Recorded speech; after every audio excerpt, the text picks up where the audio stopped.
क्या कहेंगे, आपने आज जो येवला के बारे में दो बूढ़े आदमियों को रेस्क्यू किया है, कैसा आपको कॉल आया था?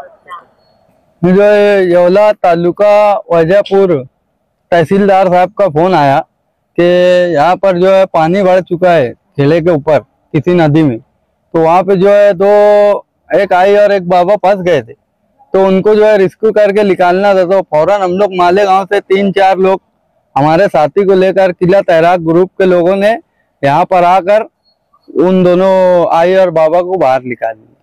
काय सांगाल, आज येवला तालुक्यामध्ये किती जणांना रेस्क्यू करण्यात आलं आणि आता भारममध्ये जे रेस्क्यू ऑपरेशन झाले ते कशा पद्धतीने झालं? येवला तालुक्यामध्ये आज सकाळी सर्वप्रथम आंदरसूल गावामधील जी गवळी वस्ती होती येथील 12 लोकांना रेस्क्यू करण्यात आलेलं होतं।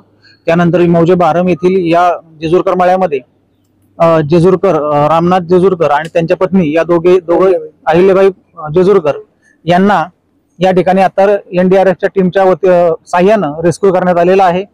आणि आता या जे त्यांचं स्थलांतर सुरक्षित स्थळी करण्यात येईल।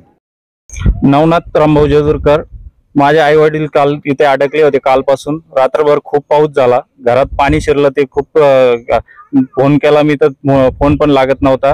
अडचणीत सापडल्यानंतर सकाळी प्रयत्न करून आम्ही थकल्यानंतर सर्व मालेगाववरून यंत्रणा आली, तहसीलदार साहेब, पोलीस साहेब सर्व आले, ग्रामस्थ यांनी मदत करून मग काढलं बाहेर। त्याबद्दल धन्यवाद।